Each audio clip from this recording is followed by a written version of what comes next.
Praise the Lord. ஹல்லேலூயா. கர்த்தரோட நாமம் பரிசுப்படுவதாக.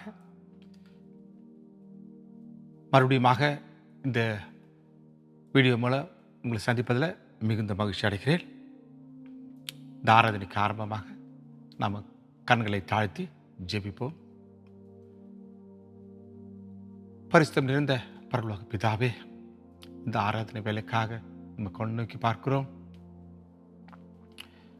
நீர் கொடுத்திருக்கிற இந்த வார்த்தைகளின் மூலமாக அவைகளை வசனங்களை எங்களுடைய இருதயத்திலே தாங்கினவர்களாக, அதை நிலைநிறுத்தினவர்களாக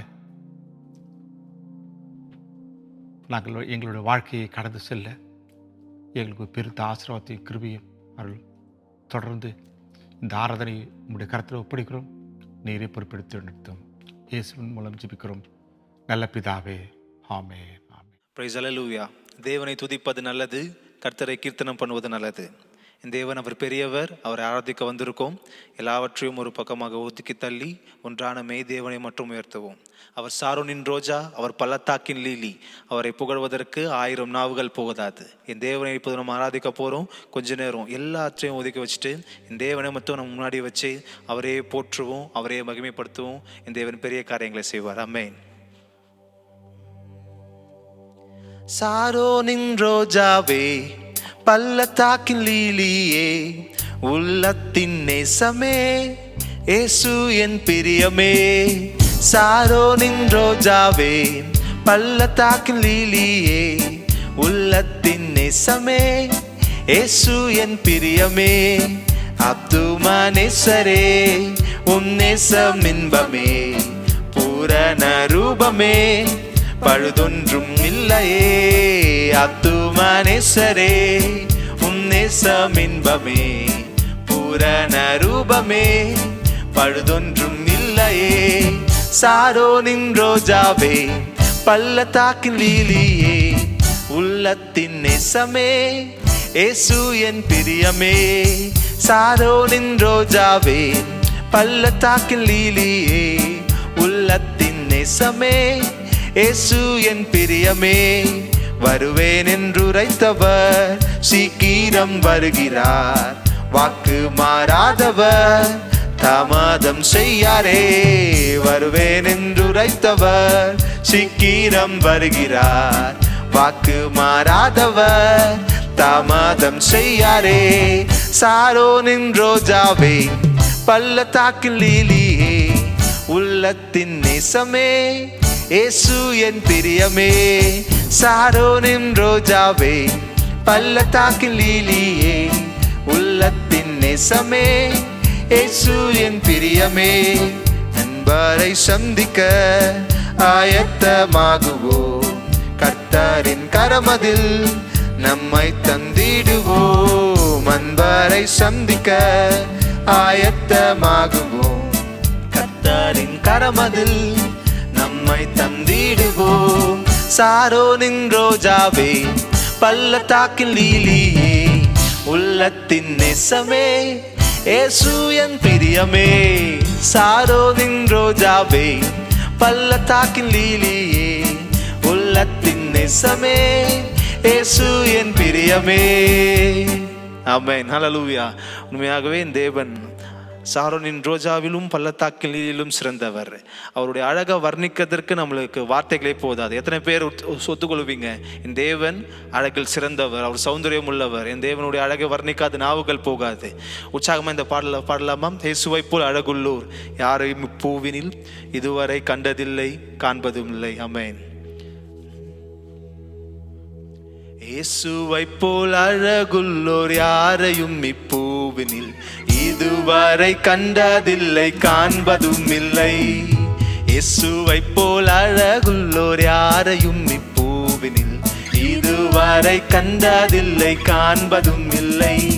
பூரண அழகுள்ளவரே, பூவில் எந்தன் வாழ்க்கை அது நீரே போதும், வேறே வேண்டாம் இந்த நண்பர் இயேசுவே. மண்ணுக்காக மாணிக்கத்தை விட்டிட மாட்டேன், வேறும் மண்ணுக்காக மாணிக்கத்தை விட்டிட மாட்டேன்.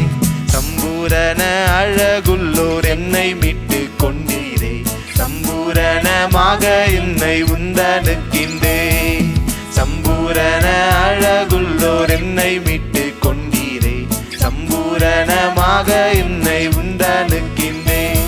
பூரண அழகுள்ளவரே, பூவிழந்தன் வாழ்க்கை அதில் நீரே போதும், வேறே வேண்டாம் எந்த நண்பரே சுவே.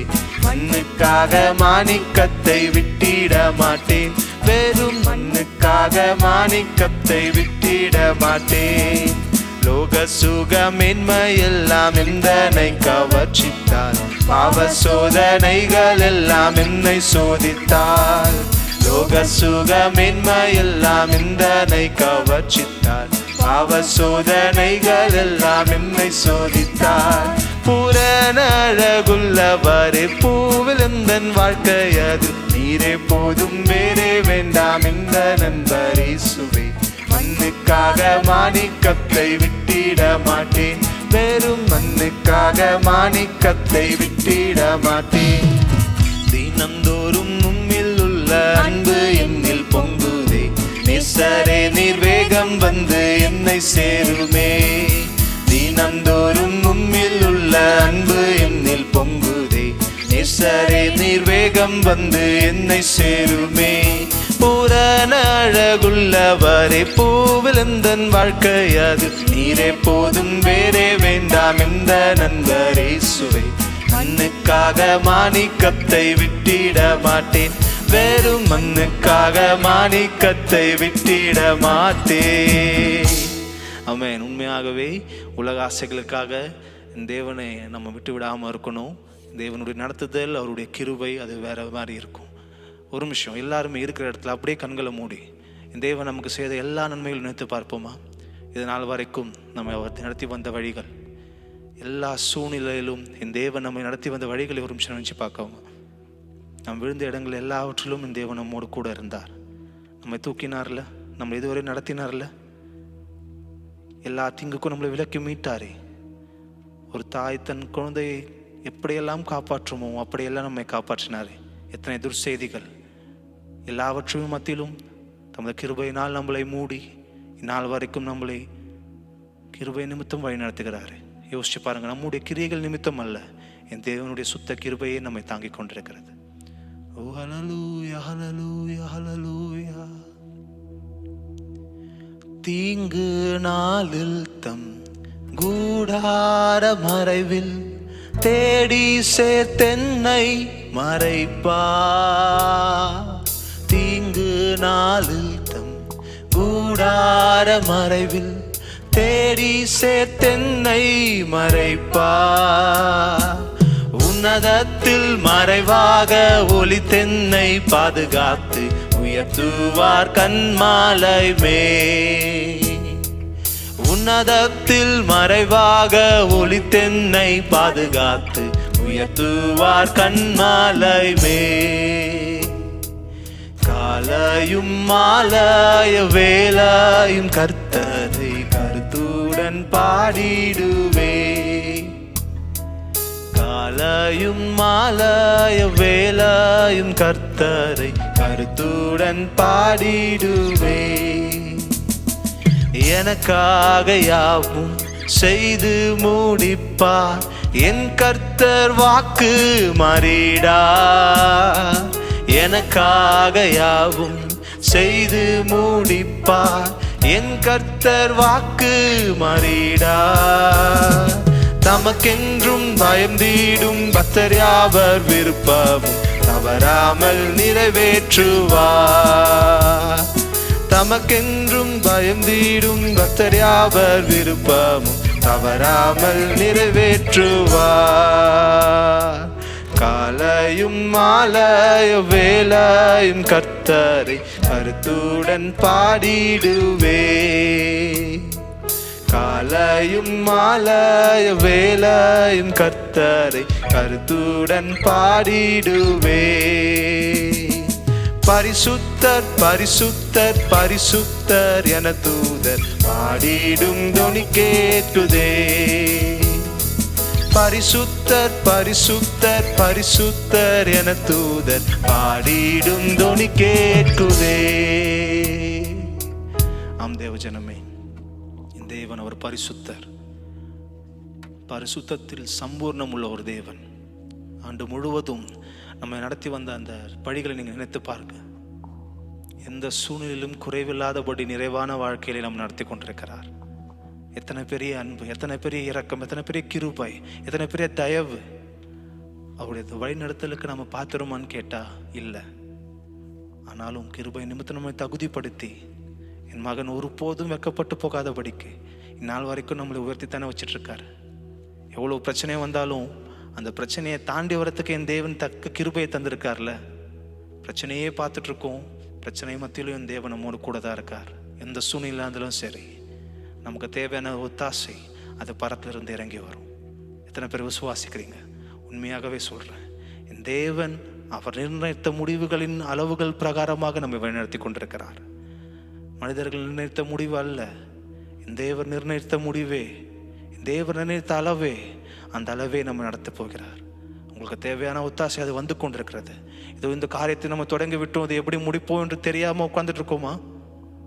என் தேவனுடைய வார்த்தையை நோக்கி வருகிறது, என் தேவனுடைய கிருபையை நோக்கி வருகிறது. தேவஜனமே, திறன்கோள், உனக்கு ஒத்தாசை அது வந்து கொண்டிருக்கிறது. நீ மகிழ்ச்சி பூத்து சிரிக்கிற நாள் அது விரைவில் வந்து கொண்டிருக்கிறது. ஓ ஹல்லேலூயா, ஹல்லேலூயா, ஹல்லேலூயா. இக்கட்டில் மனிதருதவி இல்லாமலே அற்று போனாலும், உணர்ந்து பாடுவோமா? இக்கட்டில் மனிதருதவி இல்லாமலே அற்று போனாலும் எனக்கொத்தாசை தினம் தப்பாமலே இயேசு நாமத்தில் கிடைத்திடுமே. எனக்கொத்தாசை தினம் தப்பாமலே இயேசு நாமத்தில் கிடைத்திடுமே.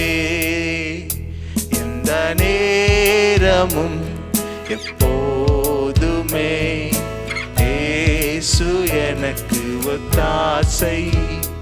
எந்த நேரமும் எப்போதுமே இயேசு எனக்கு ஒத்தாசை.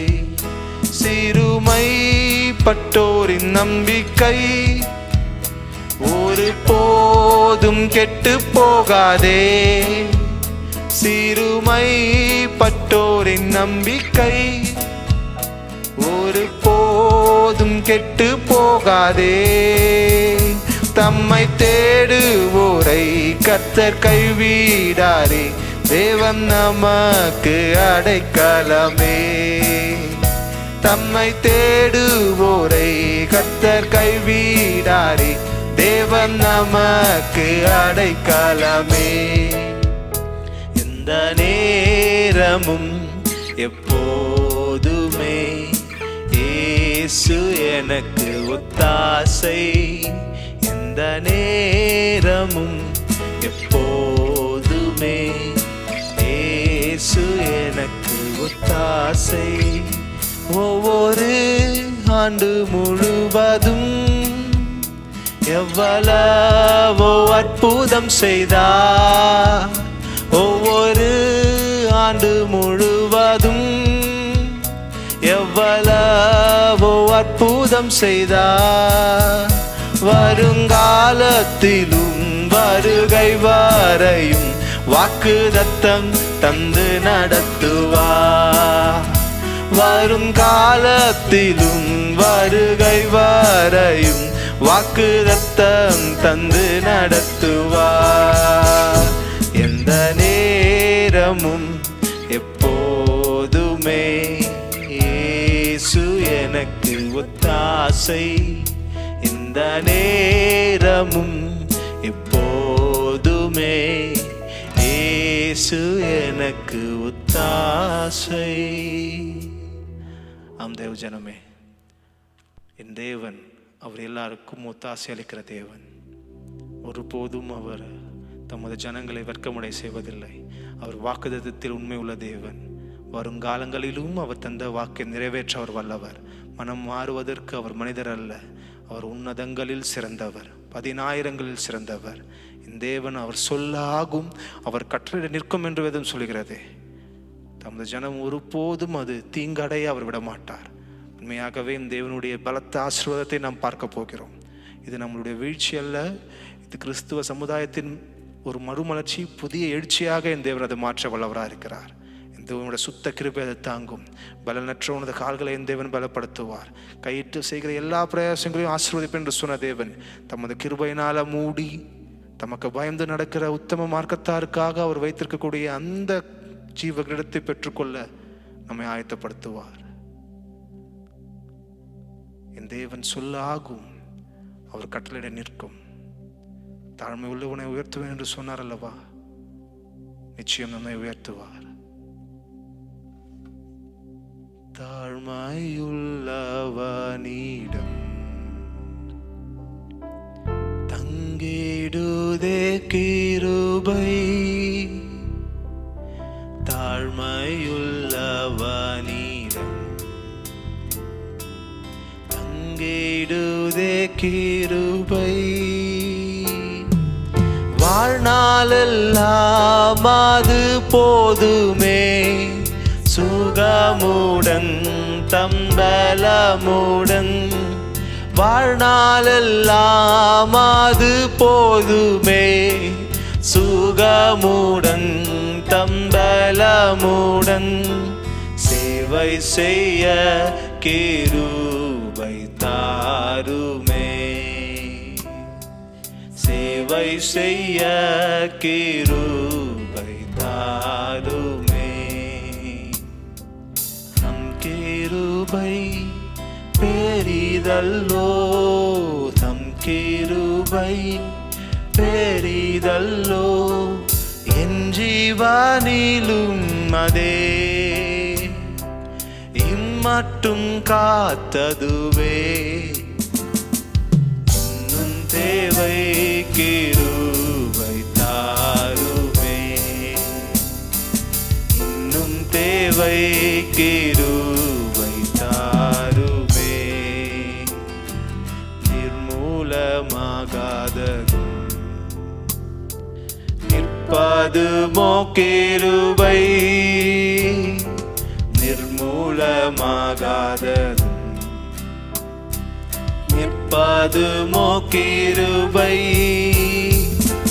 நீசனின் பாவம் நீங்கினதே, நித்திய ஜீவன் பெற்று கொண்டே.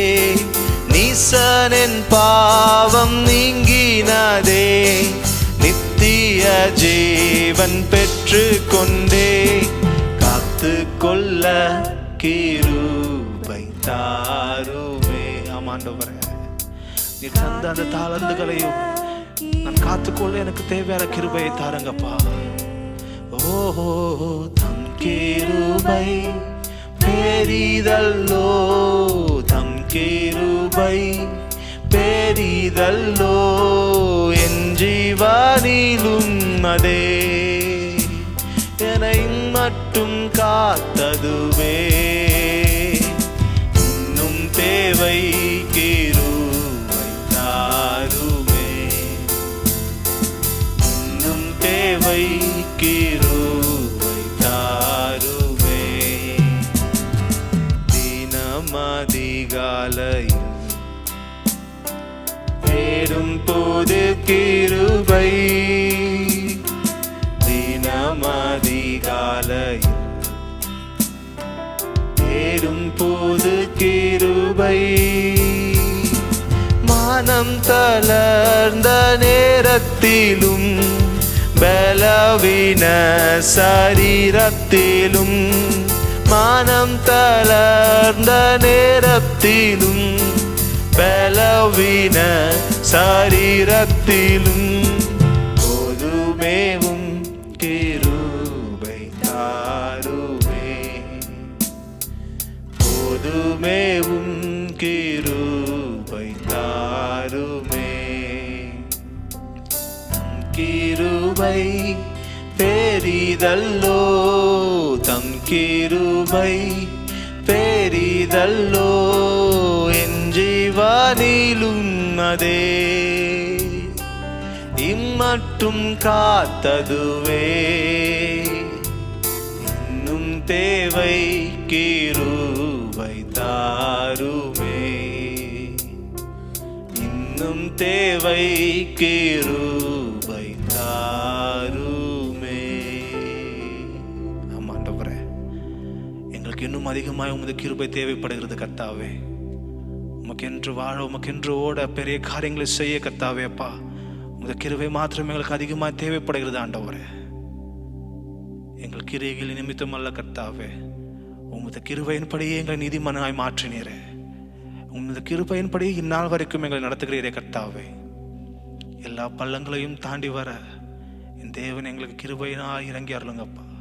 எங்களுக்கு தேவையான பலத்தை தாங்க, எங்களுக்கு தேவையான ஞானத்தை தாங்க ஆண்டவரே. நீதியின் சூரியன் எங்கள் மேல உதிக்கட்டும் ஆண்டவரே.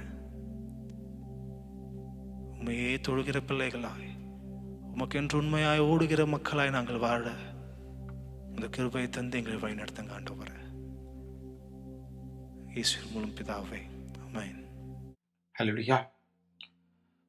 கர்த்தர் நமக்காக கொடுத்திருக்கிற வேதாகம பகுதி சங்கீதம் 66:20. என் ஜெபத்தை தள்ளாமலும் தமது கிருபையை என்னை விட்டு விலகாமலும் இருந்த தேவனுக்கு ஸ்தோத்திரம் உண்டாவதாக. ஆமென். இங்க பாருங்க, இந்த வசனம் ஒவ்வொருத்தரும் சொல்ல வேண்டிய ஒரு வார்த்தை. இந்த ஆராதனையை கேட்டுக்கொண்டிருக்கிற ஒவ்வொருத்தரும் என்ன சொல்லணும்? என்னுடைய ஜெபத்தை தள்ளாமலும் தமது கிருபையை என்னை விட்டு விலகாமலும் இருந்த தேவனுக்கு ஸ்தோத்திரம்னு சொல்லிட்டு ஒவ்வொருத்தரும் சொல்லணும். நமக்கு அப்படிப்பட்ட ஒரு கிருபையை ஆண்டவர் நமக்கு கொடுத்திருக்கிறார். ஒவ்வொரு நாளும் நம்ம ஜெபத்தை கேட்டுக்கொண்டிருக்கிறார். ஹல்லேலூயா. இன்னைக்கு நம்ம பார்க்க போறது கிருபையினால் கிடைக்கும் நன்மையான ஈவுகளை குறித்து தியானிக்க போறோம். நமக்கு ஏராளமான கிருபையை கொடுத்திருக்கிறார், நன்மையை கொடுத்திருக்கிறார். அதனுடைய ஈவுகளை குறித்து நம்ம தியானிக்க போகிறோம். ஆண்டவராகிய இயேசு கிறிஸ்து நமக்கு கிருபையினால் ரட்சிப்பை கொடுக்கிறார், சுகத்தை கொடுக்கிறார், சமாதானத்தை கொடுக்கிறார், ஐஸ்வர்யத்தை கொடுக்கிறார். சொல்லிட்டே போகலாம். அவருடைய கிருபையினால ஏராளமான ஆசீர்வாதத்தை நம்ம பெற்றுக்கொண்டிருக்கிறோம். இன்னைக்கு அதில் சிலதை மட்டும் நம்ம தியானிப்போம். முதல்ல கிருபையினால் ரட்சிப்பு கிடைக்கிறது. அவருடைய பெருத்த ஆசீர்வாதத்தினால தான் நமக்கு ஒரு ரட்சிப்பு கிடைக்கிறது. எபேசியர் 2:5 8. அக்கிரமங்களில் மரித்தவர்களாயிருந்த நம்மை கிறிஸ்துவனோடே கூட உயிர்ப்பித்தார். கிருபையினாலே ரட்சிக்கப்பட்டீர்கள். கிருபையினாலே விசுவாசத்தை கொண்டு ரட்சிக்கப்பட்டீர்கள்.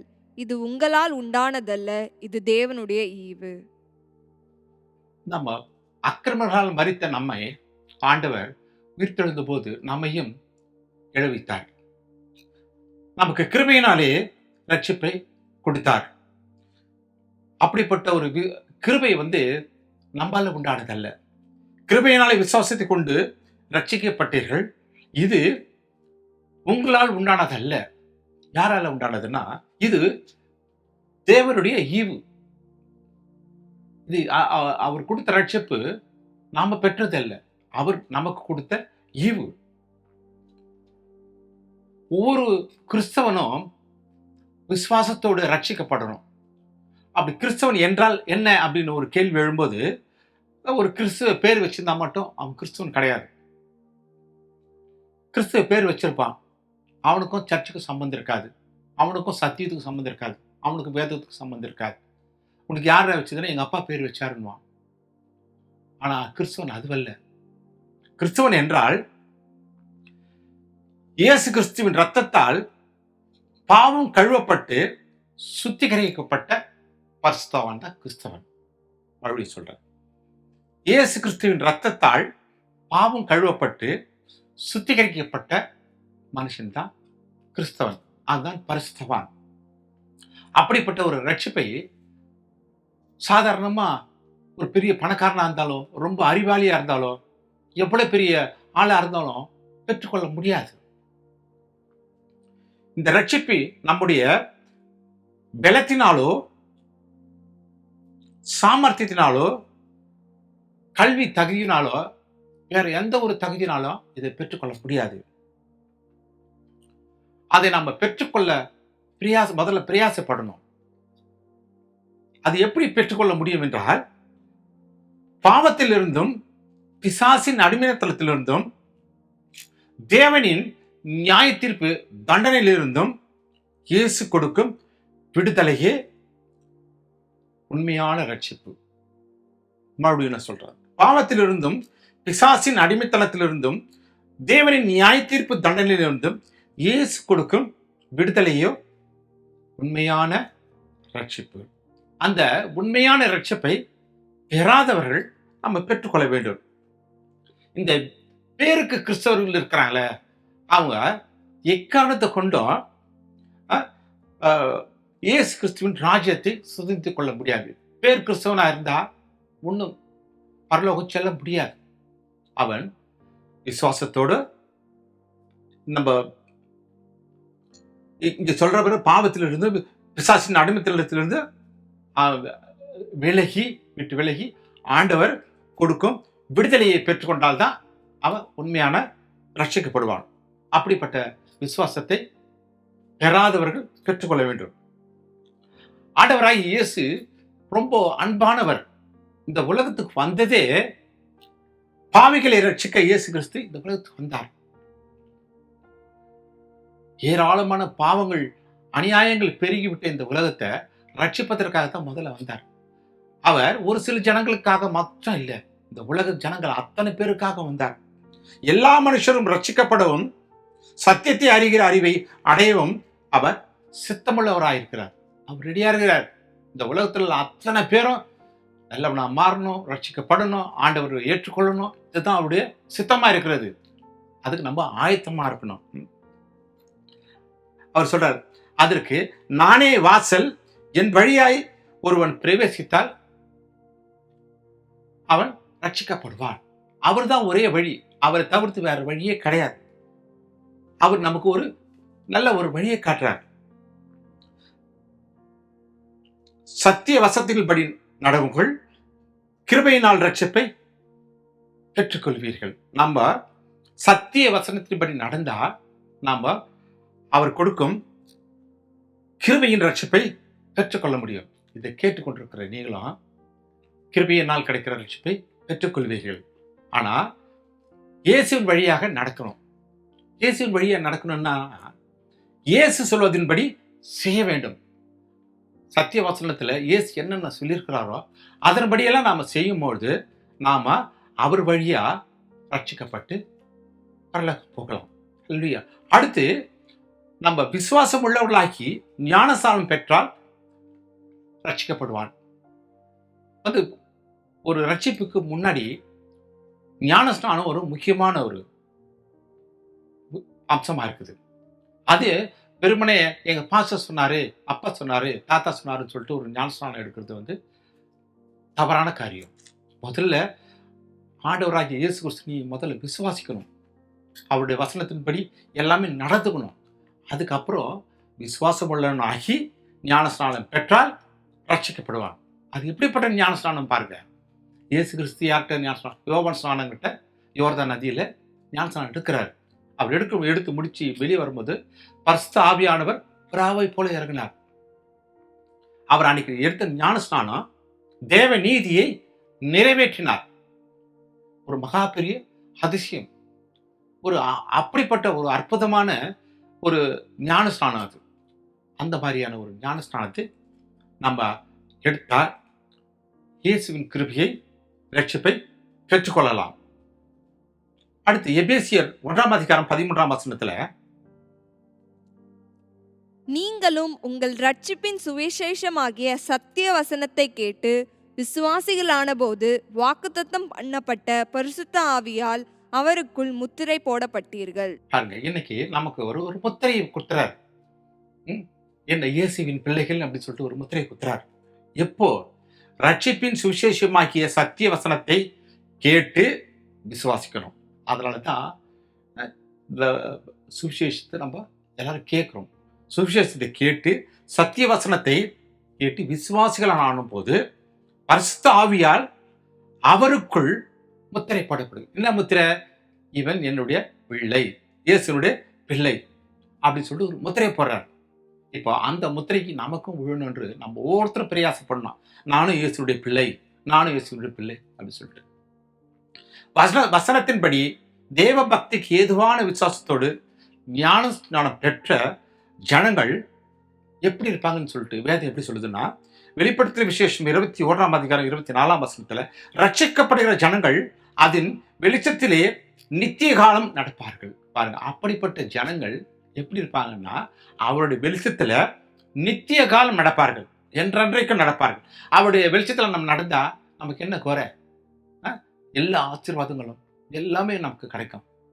ஒரு ஆண்டவருடைய வெளிச்சத்துல நம்ம நடக்கிறதுக்கு அது ஒரு பெரிய கிருபை. அப்படிப்பட்ட ஒரு கிருபை நமக்கு ஆண்டவர் நமக்கு கொடுக்கிறார். அவருடைய வெளிச்சத்திலே நித்திய காலம் நடப்பார்கள் என்று சொல்லுகிறார்கள். அடுத்து பார்த்தீங்களா, 1 கொரிந்தியர் 1ஆம் அதிகாரம் 12ஆம் வருஷத்துல, சிலுவை பற்றிய உபதேசம் கெட்டு போறவர்களுக்கு பைத்தியமா இருக்கிறது, ரட்சிக்கப்படுகிற நமக்கோ அது தேவ பலனா இருக்கிறது. பாருங்க, ரட்சிப்பை குறித்து இங்க சொல்லும்போது, கர்த்தரின் ரட்சிப்பை பெற்றுக்கொண்டால் நிச்சயமாக தேவ பலனை சுதந்திரித்துக் கொண்ட நல்ல சாட்சியாய் இருப்பீர்கள். பாருங்க, கர்த்தருடைய ரட்சிப்பை நாம பெற்றுக்கொண்டால் நம்ம ஒரு சாட்சியாக இருப்போம். அது மட்டும் இல்ல, தேவ பலனை பெற்றுக்கொண்ட ஒரு நல்ல சாட்சியாக இருப்போம். அப்படி இல்லைன்னா, எபிரேயர் 2ஆம் அதிகாரம் 4ஆம் வசனத்துல பார்க்கிறோம், இவ்வளவு பெரிதான ரட்சிப்பை குறித்து நாம் கவலையற்று இருப்போமானால் தண்டனைக்கு எப்படி தப்பித்துக் கொள்வோம்? நீங்க ரட்சிக்கப்பட்டா நம்ம தேவனுடைய பலனை அடையலாம். அப்படி நீ ரட்சிக்கப்படலைன்னா வேதம் என்ன சொல்லுதுன்னா, ஆண்டவர் வருகையின் போது கொடுக்கப்படுற பெரிய மகாபெரிய தண்டனை நம்ம தப்பிக்க முடியாது, நரகத்துக்கு தான் போகணும். இவ்வளவு பெரிதான ரட்சிப்பை குறித்து நாம் கவலையற்று இருப்போமானால் தண்டனைக்கு எப்படி தப்பித்துக் கொள்வோம்? எப்படி தப்பித்துக் கொள்வ? ஆனா அதை இன்னைக்கே வழி சொல்றார். நீ தப்பிக்கணும்னா ஆண்டவரை ஏற்றுக்கொண்டு அவர் வழியா நடந்து ரட்சிப்பை பெற்றுக்கொண்டால் அதுல இருந்து நீ தப்பிக்கொள்ளலாம். விசுவாசத்தின் பலனாகிய ஆத்தும ரட்சிப்பை சுதந்திரித்துக் கொள்ள ஒவ்வொருத்தரும் பிரயாசம் பண்ணும். நினைக்கணும், இன்னைக்கு ரட்சிக்கப்படாத இதை யாராவது ஒருத்தர் கேட்டா நானும் ரட்சிக்கப்படணும்னு சொல்லிட்டு முதல்ல பிரயாசப்படணும். ஏன்னா ஆண்டவருடைய அன்பு சாதாரணமான அன்பு கிடையாது. இந்த உலகத்தில் இருக்கிற அத்தனை பேரும் ரட்சிக்கப்படணும்னு ஆசைப்படுறார். தேவனுடைய அன்பு நம்மால் அறிந்து கொள்ள முடியாத அளவு ஆழமா இருக்கிறது. அப்படிப்பட்ட ஆழமான அன்பு தேவன் நமக்கு நம்மேல் வைத்திருக்கிறார். அவருடைய அன்பை பெற்றுக்கொள்ள நாம் தகுதியற்றவர்களாக சில நேரத்தில் இருந்தாலும் கர்த்தரின் அன்பு ஊடுருவி நம்மை ரட்சிக்கிறது. ஹல்லேலூயா! அப்பேற்பட்ட அன்பு நம்ம ஆண்டவராகிய இயேசு நம்ம மேல் வச்சிருக்கிறார். ஹல்லேலூயா! அடுத்து யோவான் 3ஆம் அதிகாரம் 16ஆம் வசனத்துல, தேவன் தம்முடைய ஒரே பேரான குமாரனை விசுவாசிக்கிறவனெவனோ அவன் கெட்டு போகாமல் நித்திய ஜீவன் அடையும்படிக்கு அவரை தந்தருளி இவ்வளவாய் உலகத்தில் அன்பு கூர்ந்தார். பாருங்க, நம்ம மேல எவ்வளவு பெரிய அன்பு பாருங்க. தன்னுடைய ஒரே பேரான குமாரனை நம்முடைய பாவங்களுக்காக, நம்முடைய தரித்திரங்களுக்காக, எல்லாமே நீங்கணுன்றதுக்காக அவர் இந்த உலகத்துக்காக அனுப்பி பலியாகிறார். நம்முடைய பாவங்களுக்காக அவர் பலியானார். அப்படிப்பட்ட ஒரு அன்புள்ள தேவன் நம்ம ஆராதிக்கிற தேவன். நமக்கு அறிவுக்கு எட்டாத அன்பை அறிந்து கொண்டு கிருபையின் ரட்சிப்பை சுதந்திரித்து தேவனுடைய பிள்ளைகளாக நம்ம ஜீவிப்போம். இதை கேட்டுக் கொடுக்கிற ஒவ்வொருத்தரும் கிருபையின் ரட்சிப்பை சுதந்திரித்து தேவனுடைய பிள்ளைகளாக ஜீவிப்போம். அடுத்து ஆண்டவருடைய கிருபையினால் நமக்கு நீதிமான்களாக்கப்படுகிறோம். தீத்து 3ஆம் அதிகாரம் 6-7. தமது கிருபையினாலே நாம் நீதிமான்கள் ஆக்கப்பட்டு நித்திய ஜீவன் உண்டாகும் என்கிற நம்பிக்கைப்படி சுதந்திரதாகத்தக்கதாக அவர் நமது இரட்சகராக இயேசு கிறிஸ்து மூலமாய் அந்த பரிசுத்த ஆவியை நம்மேல் சம்பூர்ணமாய் பொழுந்தருளினார். ஹல்லேலூயா! பாருங்க, தேவனுடைய மகா பெரிய கிருபையினாலே நாம் நீதிமான்கள் ஆக்கப்பட்டு நித்திய ஜீவனை சுதந்திரித்துக் கொள்ள தேவன் இரக்கம் பாராட்டுகிறார். நமக்கு அப்படிப்பட்ட ஒரு இரக்கத்தை ஆண்டவர் நமக்கு கொடுக்கிறார். தேவனுடைய மகா பெரிய கிருபையினாலே நாம் நீதிமான்களாக்கப்பட்டு நித்திய ஜீவனை சுதந்திரித்துக் கொள்ள தேவன் இரக்கம் பாராட்டுகிறார். ஆண்டவராகிய இயேசு கிறிஸ்து மனுஷகுமாரனாய் வாழ்ந்த நாட்களிலே நீதிமானாய் வாழ்ந்து பரலோக ராஜ்யத்தை குறித்து சுவிசேஷமாக அறிவித்தார்னு நம்ம பார்க்கிறோம். நீதிமான்கள் என்ன என்ன அப்படின்னு சொல்லிட்டு நம்ம வேதத்துல பார்க்கும்போது ரோமர் 3ஆம் அதிகாரம் 23ஆம் வசனம் 24ஆம் வசனம். எல்லோரும் பாவம் செய்து தேவ மகிமையற்றவர்களாகி இலவசமாய் அவருடைய கிருபையினாலே கிறிஸ்து இயேசுவிலுள்ள மீட்பை கொண்டு நீதிமான்களாக்கப்பட்டீர்கள்.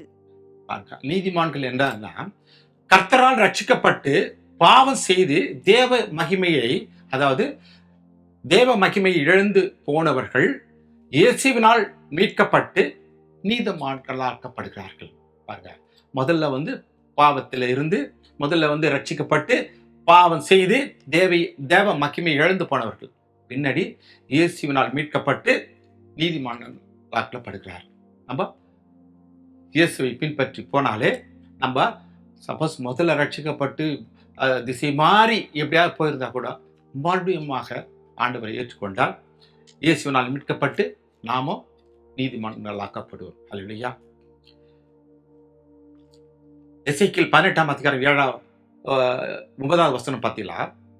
என் கட்டளைகளின்படி நடந்து என் நியாயங்களை கை கொண்டு உண்மையா இருப்பினால் அவனே நீதிமான். யார் நீதிமான் இங்க சொல்லும்போது, என் கட்டளைகளின்படி நடந்து என் நியாயங்களை கை கொண்டு உண்மையாயிருப்பவனே நீதிமான். கிருபையினால் மீட்கப்பட்டவர்கள் ஆண்டவராகிய அவருடைய கட்டளைகளை கை கொண்டால் நீதிமானா இருப்பான். ஒண்ணு. அப்படி அவருடைய கட்டளைகளை கை கொள்ளாதவன், முதல்ல கட்டளை கை கொண்டால் அவன் கிருபையினால் மீட்கப்பட்டவராகிய ஆண்டவருடைய கட்டளை நீதிமானா இருப்பான். அப்படி கட்டளைகளை கை கொள்ளாத ஒரு மனுஷனா இருந்தா வேதம் என்ன சொல்லுது? கர்த்தரின் வார்த்தை இல்லாதவன் அவன் எப்படி இருப்பான்னா, கட்டளையின்படி நடந்தா முதல்ல சொன்ன. ரெண்டாவது, கட்டளைப்படி நடக்காதவன் கர்த்தரின் வார்த்தை இல்லாதவன், வேதம் வாசிக்காதவன், ஜெபிக்காதவன், சபைக்கு செல்லாதவன், அவன் ஒருபோதும் நீதிமானா வர முடியாது. அவன் நீதிமான் அல்ல. ஆண்டவருடைய கட்டளைப்படி நடக்கிறவன் நீதிமானா இருப்பான். அப்படி அதை மீறி கட்டளைகள் இல்லாதவன் நடக்கிறவன் ஒருபோதும் நீதிமானா இருக்க முடியாது. இது கேட்டுக்கொண்டிருக்கிற நாம ஆண்டவருடைய கட்டளைகளின்படி நடந்தோமானால் நீங்களும் நீதிமான்களா இருப்பீர்கள். ரோமர் 4ஆம் அதிகாரம் 25ஆம் வசனம். அவர் நம்முடைய பாவங்களுக்காக ஒப்புக் கொடுக்கப்பட்டும் நாம் நீதிமான்களாக்கப்படுவதற்காக எழுப்பப்பட்டும் இருக்கிறார். இயேசு மரித்தோரிலிருந்து உயிரோடு எழுப்பப்பட்டார் அப்படின்ற ஒரு வார்த்தையை நாம் ஒவ்வொரு நாளும் விசுவாசிக்கணும். என்ற விசுவாசம் இருந்தால் இது கேட்டுக்கொடுக்கிற நீயும் நீதிமான்களா ஆக்கப்படுவாய். அப்படி இருக்கும் பட்சத்தில் நீதிமானின் ஆசீர்வாதம் எல்லாவற்றையும் நீ சுதந்திரித்துக் கொள்வாய். நீதிமொழிகள் 2ஆம் அதிகாரம் 7ஆம் வசனத்திலையும் யோபு 36:7 பார்த்தீங்கன்னா, அவன் நீதிமான்களுக்கென்று மெய் ஞானத்தை வைத்திருக்கிறார். பாருங்க, நீதிமான்களுக்கென்று ஒரு மெய் ஞானத்தை வைத்திருக்கிறார். அவர் தம்முடைய கண்களை நீதிமான்களை விட்டு விலக்காமல் அவர்களை ராஜாக்களோடு சிங்காசனத்தில் ஏறவும் உயர்ந்த ஸ்தலத்தில் என்றென்றைக்கு உட்காரவும் செய்கிறார். பாருங்க, நீதிமான்களா இருந்தா என்னென்ன ஒரு ஆசீர்வாதம் கிடைக்குதுன்னு சொல்லிட்டு வேதத்துல பார்க்கிறோம். நீதிமான்களுக்கு ஒரு மெய் ஞானமுடையவர்களாக இருப்பார்கள். ஆகவே அவர்கள் கர்த்தருக்கு பயந்து பக்தியோடு இருப்பார்கள். ஒரு ஞானமான் எப்படி இருப்பான்னா, கர்த்தருக்கு பயந்து பக்தியோடு ஜீவிப்பார்கள். அது மட்டும் இல்ல, ஆசீர்வாதத்தை விரும்பாத ஒரு மனுஷன் இருக்க மாட்டான். அப்ப ஒவ்வொரு பிரசங்கத்திலும் பார்த்தீங்கன்னா ஆசீர்வாதம் இல்லாத ஒரு பிரசங்கனாலே கேட்கறவங்களுக்கு கொஞ்சம் கஷ்டப்படுவாங்க. ஏன்னா ஆசீர்வாதத்தை விரும்பாத ஜனங்களே கிடையாது. நமது ஆண்டவராகிய இயேசுவும் நீதிமான்களை ராஜாக்களோடு உட்கார செய்யவும் உயர்ந்த ஸ்தலங்களில் ஏற செய்யும்படியும் அவருடைய கண்கள் நீதிமான்களை நோக்கி கொண்டிருக்கிறது. நீங்களும் நீதிமான்களா இருந்தா உங்களை ராஜாக்கள் உட்கார இடத்துலயும் ஒரு பெரிய அந்தஸ்துல உட்கார வைப்பார். அதுக்கு நீங்க ஆத்மாயர்கள். அடுத்து சங்கீதம் 37ஆம் அதிகாரம் 25. நான் இளைஞனாயிருந்தேன், முதிர் வயதுள்ளவனுமானேன். ஆனாலும் நீதிமான் கைவிடப்பட்டதையும் அவன் சந்ததி அப்பத்திற்கு இறந்திருக்கிறதையும் நான் காணவில்லை. குறைவை பத்தி தான் நிறைய பேர் சொல்லுவாங்க. குறைவா இருக்கிறேன், தேவைகளின் மத்தியில் இருக்கிறேன், இதுதான் நம்ம காது கொடுத்து கேட்கிறோம். ஆனால் கர்த்தரை வேதம் சொல்லுது, நீதிமான் குறைவுபடுவதில்லை. நம்ம இப்ப சமீப காலத்துல கேட்கிற வார்த்தைகள்லாம் பஞ்சம், எங்க பார்த்தாலும் பஞ்சம், எங்க பார்த்தாலும் வியாதி, காசு இல்லை, வறுமை, எல்லாமே இருக்கு. ஆனா வேதம் என்ன சொல்லுதுன்னா, நீதிமான் குறைவுபடுவதில்லை. இந்த வார்த்தையை நம்ம கவனத்தில் வச்சுக்கணும். நம்ம நீதிமான்களா இருந்தா நமக்கு என்னைக்குமே எந்த ஒரு குறையும் வராது. கர்த்தர் நீதிமானுக்கென்று வைத்திருக்கிற ஆசீர்வாதத்தை உங்களுக்கு தந்து கனப்படுத்துவார். நீங்க நீதிமான்களா இருந்தீர்களானால் நீதிமான்களுக்கு கொடுக்கிற ஆசீர்வாதத்தை உங்களுக்கும் கொடுத்து உங்களை கனப்படுத்துவார். சங்கீதம் 92:15 பாத்தீங்கன்னா, நீதிமான் பனையை போல செழித்து லிபனானில் உள்ள கேதுருவை போல வளருவான். இங்க 2 மரத்தை ஒரு உதாரணமா சொல்றாங்க. இந்த 2 மரமா பார்த்தோன்னா, நல்லா உயர்ந்து வானத்தை நோக்கி வளர்ந்துடும், செழிப்பா இருக்கிற ஒரு 2 மரம். இது எந்த இடத்துலையும் எந்த நிலையிலும் பார்த்தீங்கன்னா வளர்கிற ஒரு மரமா இருக்கும். நாமும் கர்த்தரை நோக்கி பார்க்கிறவர்களாக இருந்தால் நிச்சயமாக நம்முடைய முகமும் பிரகாசிக்கும்படி ஆண்டவர் செய்வார். நம்ம ஆண்டவரை நோக்கி எப்படி அந்த 2 மரங்களும் வானத்தை நோக்கி வளருதோ அந்த பிரகாரமாக நாமும் வானத்தை நோக்கி பார்க்கும்போது நிச்சயமாக நம்முடைய முகமும் பிரகாசமா இருக்கிறபடி ஆண்டவர் செய்வார். அடுத்து சங்கீதம் 118:15 பாத்தீங்களா, நீதிமான்களுடைய கூடாரங்களில் ரட்சிப்பின் கெம்பீர சத்தம் உண்டு, கர்த்தரின் வலது கரம் பராக்கிரமம் செய்யும். ஹல்லேலூயா. நீங்கள் ரட்சிக்கப்பட்டால் உங்களோட அந்த ஆசீர்வாதம் போகாது, உங்கள் குடும்பத்தோடு சேர்ந்து அந்த ஆசீர்வாதம் உங்களுக்கு கிடைக்கும். நீங்க குடும்பத்தோடு சந்தோஷப்படுவர்களாக இருப்பீர்கள். ஒருத்தர் ரட்சிக்கப்பட்டா அந்த ரட்சிப்பு அந்த குடும்பத்தையே ரட்சிக்கப்படும், அந்த குடும்பமே சந்தோஷமா இருக்கும். கர்த்தர் இவர்களுக்கு பெரிய காரியங்களை செய்வார். இன்னொன்னு பாத்தீங்கன்னா, அந்த ஒரு ஆசீர்வாதப்பட்ட அந்த குடும்பத்துக்கு பிரஜாதியார்கள்லாம் ஒரு கேள்வி கேட்கிற மாதிரி இருக்கும். என்ன, கர்த்தர் இவங்களுக்கு ஒரு பெரிய காரியத்தை செஞ்சாரு அப்படின்னு சொல்லிட்டு செய்யறாரு, தினம் தினம் பெரிய காரியங்களை செய்யறாரு அப்படின்னு சொல்லிட்டு பிரஜாதிகாரெல்லாம் சொல்லிக்கொள்ளும்படியாக நமக்கு ஒரு ஆசீர்வாதத்தை கொடுப்பார். நீங்க ஒரு குடும்பம் ஆசீர்வாதமா இருந்தா உன்னை சுத்தி இருக்கிறவங்களாம் ஆச்சரியப்படும்படியாக ஒரு ஆசீர்வாதத்தை கொடுப்பார். இந்த குடும்பம் ஆசீர்வதிக்கப்பட்ட குடும்பம், கர்த்தர் அவங்களை கிருபையினால் நடத்துகிறார் அப்படின்னு சொல்லிட்டு உன்னை சுற்றி இருக்கிற பிரஜாதிகாரெல்லாம் உன்னை ஆச்சரியமா பார்ப்பார்கள். அப்படிப்பட்ட ஒரு ஆசீர்வாதத்தை உனக்கு கொடுப்பார். ஆதியாகமம் 18:32. அப்பொழுது அவன், ஆண்டவருக்கு கோபம் வராதிருப்பதாக நான் இன்னும் இந்த ஒரு விசை மாத்திரம் பேசுகிறேன், 10 நீதிமான்கள் அங்கே காணப்பட்டாலோ என்றான். அதற்கு அவர் 10 நீதிமான்கள் நிமித்தம் அதை அழிப்பதில்லை என்றார். பாருங்க, ஒரு நீதிமான் நிமித்தம் ஒரு நாட்டையே காப்பாற்றுற சூழ்நிலை நம்ம பார்க்கிறோம். கர்த்தர் நீதிமானான லோத்தையும் அவன் குடும்பத்தையும் சேதோம் குமாரவின் அழிவிலிருந்து பாதுகாத்தார். அப்படி ஒரு பெற்ற அழிவிலிருந்து காரணம் நீதிமான் லோத்து ஒரு நீதிமானா இருந்தபடியானால் அவன் குடும்பத்தையும் எல்லாரையும் காப்பாற்றார். நாம கர்த்தருக்கு முன் நீதிமான்களாக இருந்தால் நாமும் ஆசீர்வதிக்கப்படுவோம். நம்ம ஜெபத்தின் மூலமாக ஜெபிக்கும்பொழுது இந்த ஜனங்களும் பாதுகாக்கப்படும், இந்த தேசமும் பாதுகாக்கப்படும். நம்ம இங்க பாருங்க, ஒரு நீதிமான் நிமித்தம் அந்த நாட்டையே தேசத்தையே பாதுகாக்க அழிக்காம பார்க்கிறார்.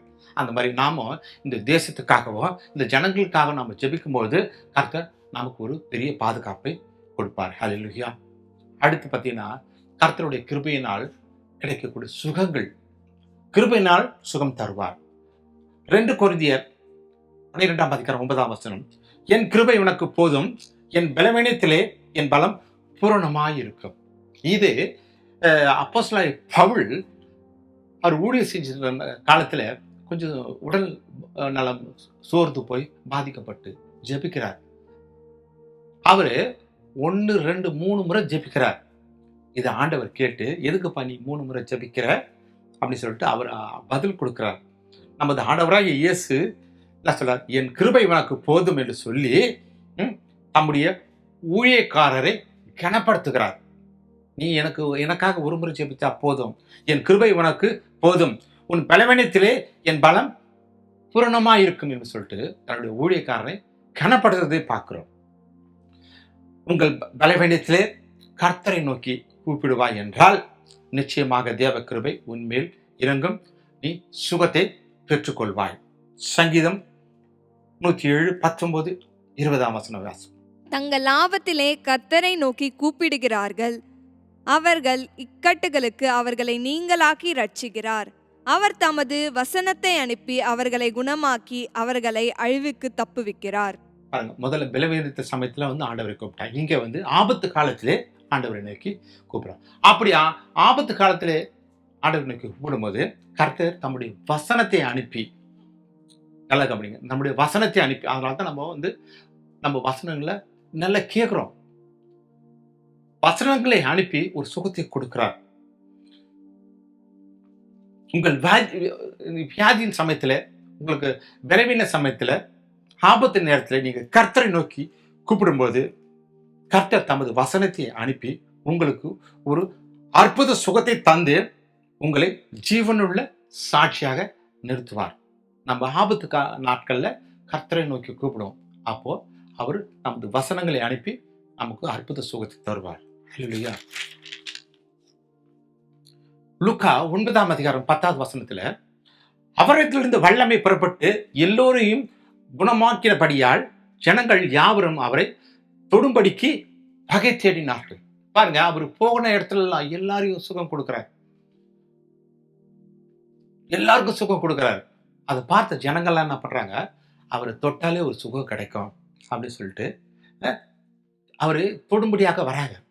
இயேசு கிறிஸ்து ஊழியம் சென்ற நாட்களிலே அவருடைய சரீரத்திலிருந்து இருந்தும் அவருடைய வஸ்திரத்திலும் இருந்தும் அவருடைய வாயிலிருந்து புறப்பட்ட வார்த்தையிலும் இருந்தும் வல்லமை புறப்பட்டு நோயாளிகளுக்கு சுகத்தை கொடுத்தது. பாருங்க, எப்படிப்பட்ட ஒரு சுகமா! அவர் சரீரத்தை தொட்டா சுகம் கிடைக்கும், அவர் வருஷத்தை ட்ரெஸ்ஸை தொட்டா சுகம் கிடைக்குது, அவர் வார்த்தையினாலே ஒரு சுகம் கிடைக்குது. இப்படிப்பட்ட ஒரு சுகத்தை, அற்புத சுகத்தை கொடுத்து சொல்லிட்டே போலாம். பெரும்பாலுள்ள ஸ்திரீக்கு சுகத்தை கொடுக்கிறார். காணானிய ஸ்திரீ, பிறவி குருடர்கள், சந்திரகிகள், சூம்பின உறுப்பிகள், திமிர்வாதக்காரன், பிச்சைக்காரன், பிசாசு பிடித்தவன், லோகியோன், குனியாயிருந்த ஸ்திரீ, இப்படி ஏராளமான வியாஜர்களுக்கு சுகம் கொடுக்கிறார். அதை விட பெரிய ஆச்சரியம் என்னன்னா, மரித்து போனவர்களையும் உயிரோடு எழுப்பினார். லாசருவை மரித்து 3ஆம் நாள் உயிரோடு எழுப்புறாரு. இப்படி ஒரு அற்புத சுகத்தை ஆண்டவர் நமக்கு கொடுத்தார், இன்றைக்கும் கொடுத்து கொண்டிருக்கிறார். இயேசு நேற்றும் இன்றும் என்றும் மாறாதவராக இருக்கிறார். அன்னைக்கு இயேசு இன்னைக்கு இல்லைன்னு சொல்லக்கூடாது. நேற்றும் இன்றும் நாளைக்கும் நமக்கு மாறாத இயேசு. அன்றைக்கு கொடுத்த சுகத்தை இன்னைக்கும் கொடுத்து கொண்டே தான் இருக்கிறார். இயேசுவை நோக்கி ஜெபிப்போம் என்றால் இயேசுவிடமிருந்த சுகப்படுத்துகிற வல்லமை புறப்பட்டு உங்களை குணப்படுத்தும். நாம் ஆண்டவரை நோக்கி ஜெபிக்கும் போது சுகப்படுத்துகிற வல்லமை, அப்படிப்பட்ட ஒரு வல்லமை நமக்கு நம்மையும் சுகப்படுத்தும். அப்போஸ்தலர் 5:15 பார்த்தீங்கன்னா, அவர் ஊழியக்காரர்களை கொண்டு சுகத்தை கொடுக்கிறார். அவர் செஞ்ச அவர் கொடுத்த சுகத்தை மாதிரி தன்னுடைய ஊழியக்காரர்களுக்கு ஒரு அதிகாரத்தை கொடுக்கிறார். இயேசு ஊழியர்களுக்கு கொண்டும் சுகப்படுத்துகிற வல்லமை வெளிப்படுத்துகிறார்.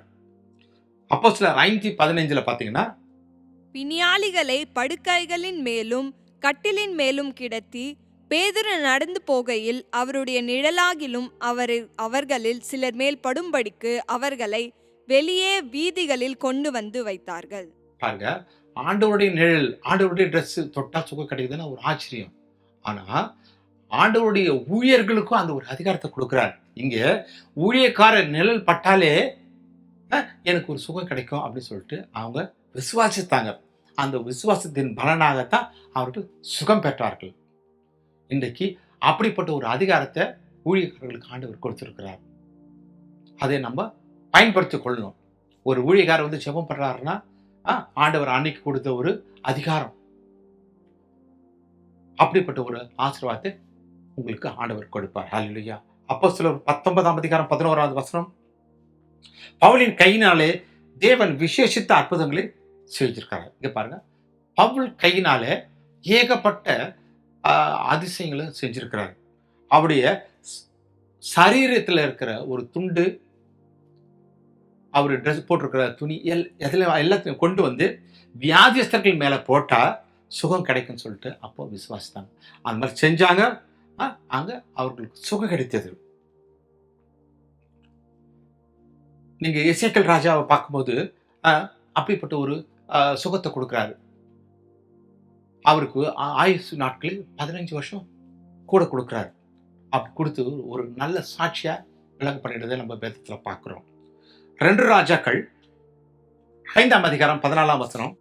அப்பொழுது அவன் இறங்கி தேவனுடைய மனுஷன் வார்த்தையின்படியே யோர்தானில் 7 தரம் முழுங்கின போது அவன் மாம்சம் ஒரு சிறு பிள்ளையின் மாம்சத்தை போல மாறி அவன் சுத்தமானான். இங்க பாருங்க, எலிசாவின் வார்த்தையை கேட்டு சுகம் கிடைக்குது.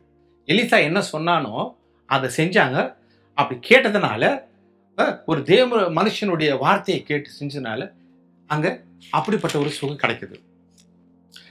கர்த்தர் வல்லமை வியாதியை நீக்கும், உங்கள் பாவங்களை மன்னிக்கப்படும். அவருடைய தேவ கிருபையை நீங்கள் அவருடைய தேவ கிருபையினால் நீங்கள் பலப்படுவீர்கள். அடுத்து 4வது கிருபையினால் ஐஸ்வர்யனாக மாற்றப்படுவீர்கள், அதாவது வசதி உள்ளவனாக மாற்றப்படுவீர்கள். 2 கொரிந்தியர் 8:9. நம்முடைய கர்த்தராகிய இயேசு கிறிஸ்துவின் கிருபையை அறிந்திருக்கிறீர்களே, அவர் ஐஸ்வர்யம் உள்ளவராயிருந்தும் நீங்கள் அவருடைய தரித்திரத்தினாலே ஐஸ்வர்யவர்களாகும்படிக்கு உங்கள் நிமித்தம் தரித்திரரானாரே. இன்னைக்கு கர்த்தரோட பிள்ளைகள்லாம் பார்த்தீங்கன்னா கஷ்டத்திலையும் வறுமையிலும் கலங்கி போயிட்டு இருக்கிறது நம்ம பார்க்குறோம்.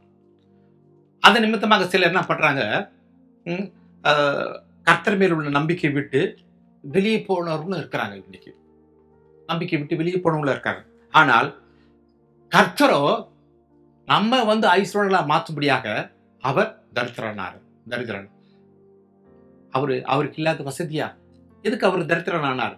உன்னை வசதிப்படுத்தவனா மாற்றணுன்றதுக்காக தான் ஆனார்.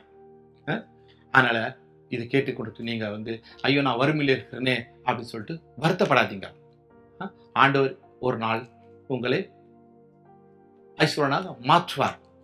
அப்படிப்பட்ட ஒரு கிருபையை உங்களுக்கு கொடுப்பார்.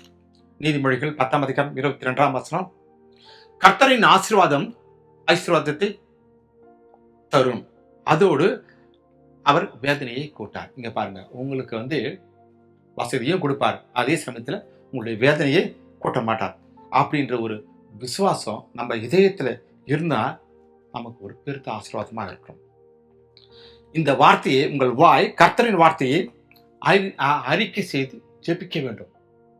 எனக்கு கர்த்தர் என்னோடு கூட இருக்கிறார், கர்த்தரின் ஆசீர்வாதம் என்னை ஐஸ்வர்யனா மாற்றும் அப்படின்னு சொல்லிட்டு ஒரு அறிக்கை இந்த ஜெபிச்சு கொண்டே இருந்தால் கர்த்தர் உங்களை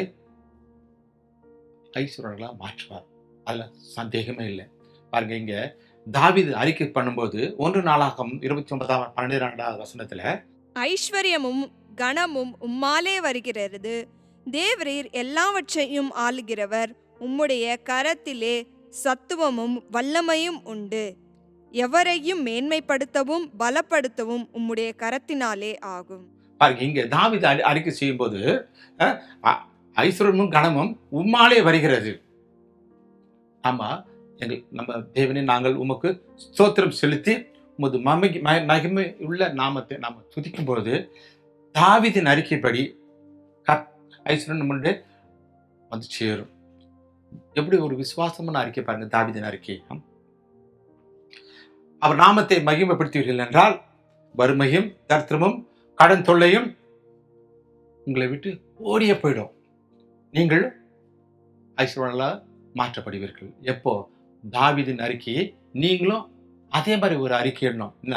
ஐஸ்வர்யமும் கனமும் உம்மால் வருகிறது அப்படின்னு சொல்லிட்டு நீங்க ஜெபத்துல அறிக்கை இடும்போது நீங்களும் ஒரு நாள் வசதிப்படுத்தல மாறுங்க. உங்க வறுமையெல்லாம் நீங்கிடும். ரோமர் 10:12 யூதன் என்றும் கிரேக்கன் என்றும் வித்தியாசமுமே இல்லை.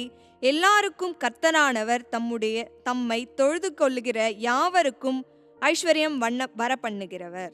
பாருங்க, இங்க ஆண்டவர் ஐஸ்வர்யத்தை கொடுக்கும்போது இவனுக்கு தான் கொடுக்கணும், இந்த நாட்டுக்காரன் தான் கொடுக்கணும், இந்த ஜாதிக்காரன் தான் கொடுக்கணும் அப்படின்னா இல்லை. நீ யூதனா இருக்கலாம், கிரேக்கனா இருக்கலாம், பாகிஸ்தானா இருக்கலாம், இந்தியானா இருக்கலாம், அமெரிக்கானா இருக்கலாம், யாரா இருந்தாலும் அவரை பற்றி கவலையே இல்லை. எல்லாருக்கும் கொடுக்குறாரு. தம்மை தொழுது கொள்கிற யாவருக்கும் அவர் ஐஸ்வர்யத்தை கொடுக்கிறவா இருக்கிறார். நீங்கள் எந்த ஜாதியோ எந்த நாடு எந்த எந்த மதத்தை சேர்ந்தவங்களும் கூட கிடையாது. நீ எந்த மதத்தில் இருந்தாலும் படும். ஆனால் ஆண்டவரை தொழுது கொள்கிற, கர்த்தரை தொழுது கொள்கிற யாவருக்கும் கர்த்தர் ஆசீர்வாதத்தை கொடுக்கிறார். ஆனால் கர்த்தரை தொழுது கொள்ளார்களா நீ இருப்பீர்களானால் உங்களுக்கு அந்த ஆசீர்வாதம் கிடைக்கும்.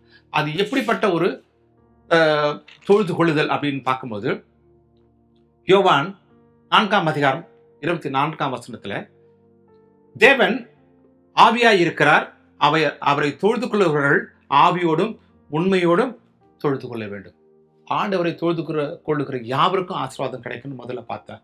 அது எப்படிப்பட்ட தொழுகையா இருக்கணும் அப்படின்னு சொன்னா, ஆவியோடும் உண்மையோடும் அவரை தொழுது கொள்ள வேண்டும். சில நாட்கள்ல சிலர்லாம் பார்த்தீங்கன்னா, சில காரியம் நம்ம பரம்பரையா செஞ்சுட்டு வருவோம். ஒரு 50 வருஷமா அதையே செஞ்சுட்டு வந்துட்டு இருப்போம். ஆனா இங்க பாத்தீங்கன்னா, தொழுகையில உங்களுக்கு மாற்றம். எங்க தாத்தா அப்படி செஞ்சிருந்தாரு, எங்க அப்பா செஞ்சிருந்தாரு அப்படின்னு சொல்லிட்டு, இப்ப வசனத்தின்படி நம்ம ஆவியோடும் உண்மையோடும் நம்ம தொழுது கொள்ளணும். அப்படி தொழுது கொள்ளாமல் இருந்தா அது நமக்கு ஒரு ஆசீர்வாதத்தை கிடைக்காது. நம்ம பரம்பரை அது அவன் செஞ்சிருந்தா இவன் செஞ்சான் அதையே நம்ம செய்யக்கூடாது. அது ஒரு எக்ஸாம்பிள் சொல்றேன். அவனுடைய பிள்ளை ஒரே வகுப்புல 10 வருஷம் 5 வருஷம் படிச்சுட்டே இருந்தான், நான் ஃபெயில் ஆகிட்டே இருந்தான், நான் விரும்புவியா? எவ்வளோ கோவப்படுவேன்.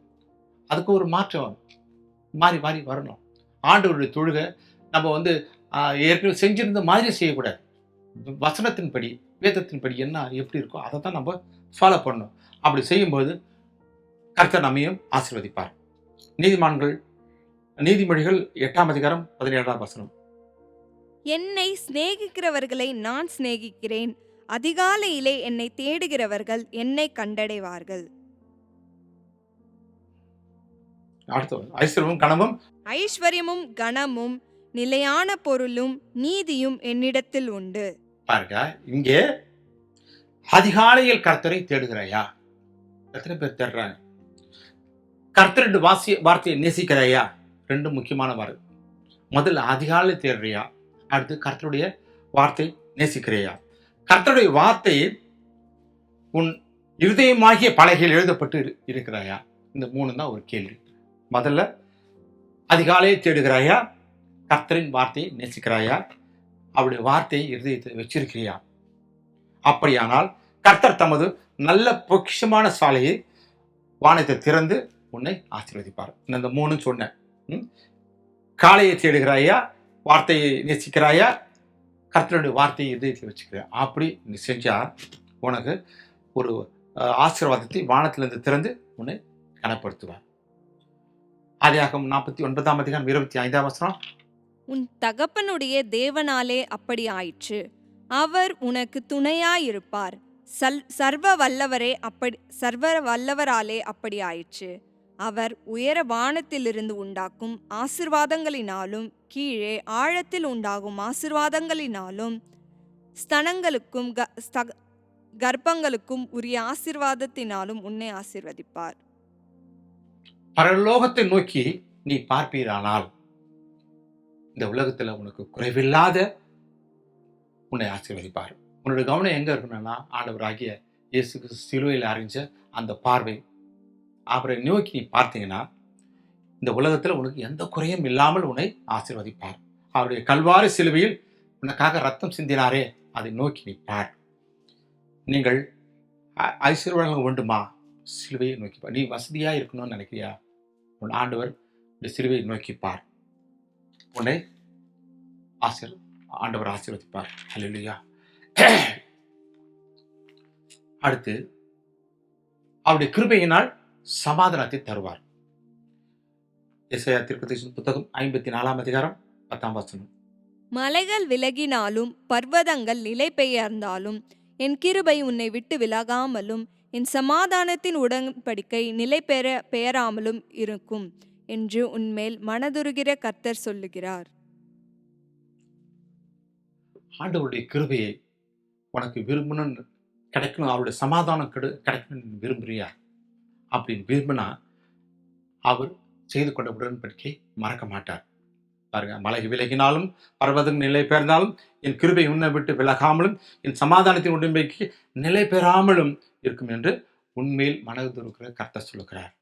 அவருடைய சமாதானத்தை நீ விரும்புறியா?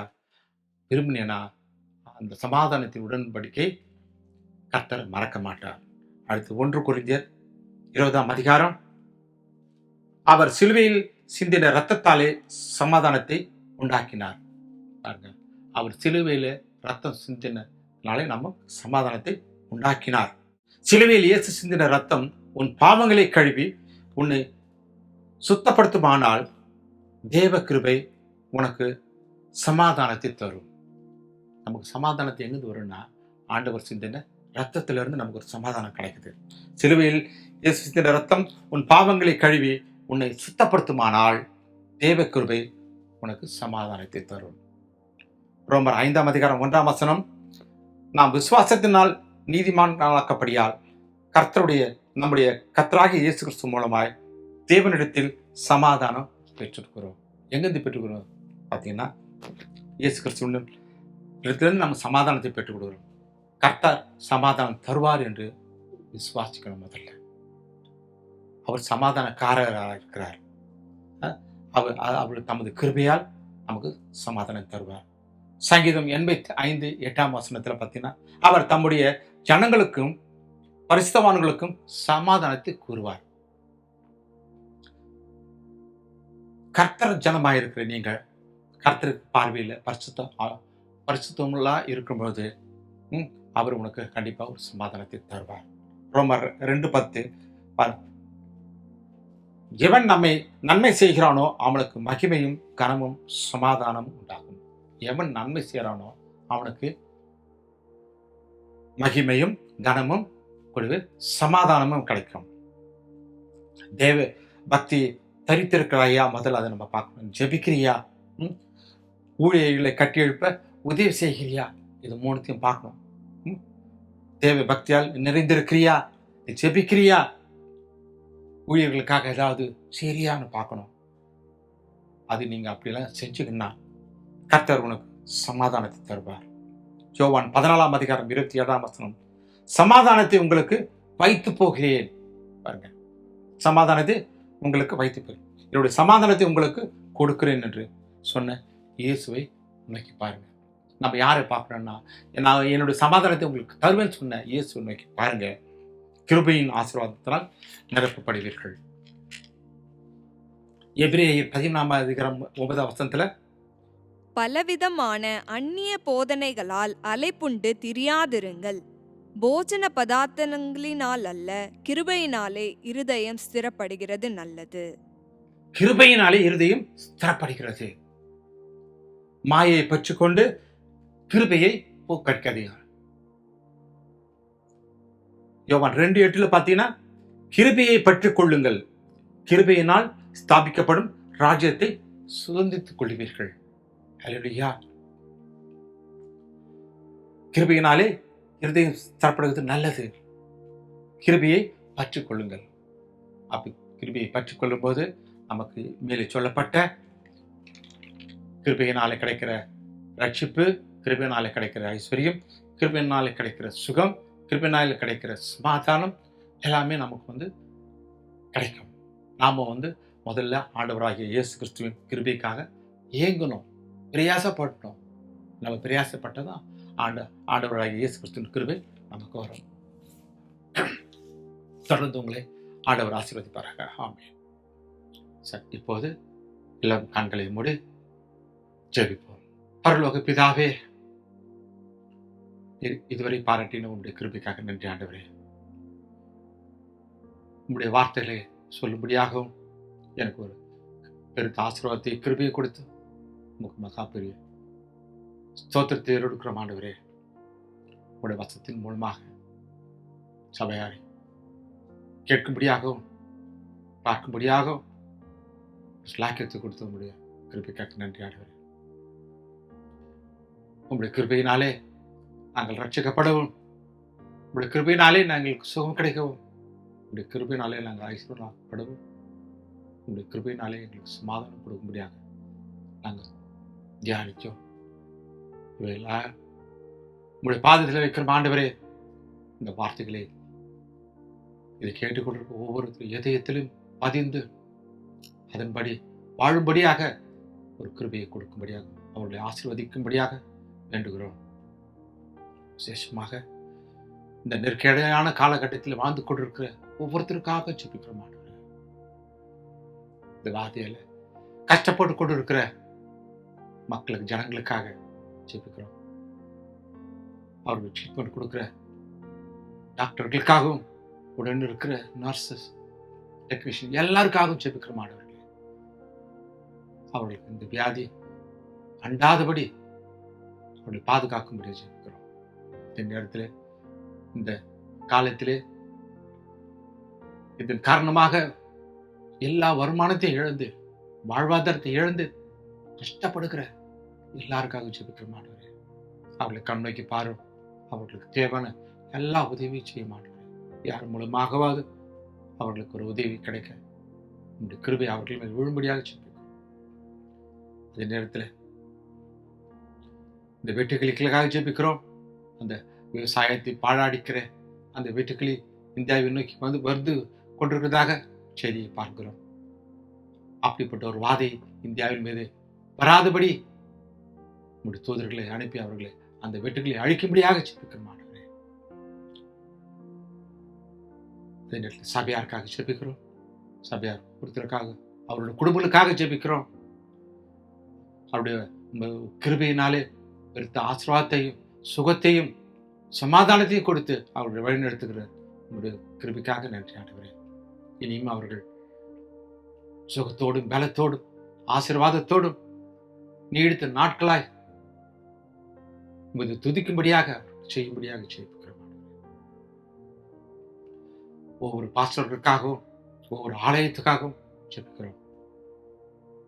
வருகிற மாதத்திலாவது இந்த ஆலயங்கள்லாம் திறக்கப்பட்டு ஆலயத்தில் ஆராதனை நடக்கும்படியாக ஜெபிக்கிறோம் ஆண்டவரே. இந்த கொரோனா இந்த உலகத்தை விட்டு விரட்டி அடிக்கும்படியாக விசேஷமாக ஜெபிக்கிறோம். இந்த வைரஸ் பாதிப்பினாலே இந்த உலகத்தில் அனைத்து மக்களும் பாதிக்கப்பட்டிருக்கிறார்கள். இந்த பாதிப்பெல்லாம் நீங்கி எல்லாருக்கும் இரட்டிப்பான ஒரு நன்மையை மீன் கொடுக்கும்படியாக விசேஷமாக ஜெபிக்கிறோம்.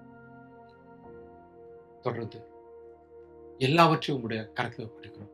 நீரே பொறுப்பெடுத்து நடத்தும், எங்களை பாதுகாரும், எங்களுக்கு தேவைகள் எல்லாம் சந்தியும். இயேசு கிறிஸ்து நாமத்தில் ஜெபிக்கிறோம் ஜீவனுள்ள பிதாவே, ஆமென், ஆமென்.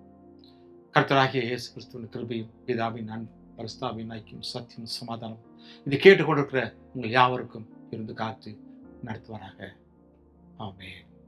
நம்ம எல்லாரும் சேர்ந்து, என் ஆத்மாவே கர்த்தரை ஸ்தோத்திரி, என் முழுவதுமே அவருடைய பரிசுத்த நாமத்தை ஸ்தோத்திரி. என் ஆத்மாவே கர்த்தரை ஸ்தோத்திரி, கர்த்தர் செய்த சகல உபகாரங்களை மறவாதே. ஆமென். ஹல்லேலூயா, ஹல்லேலூயா.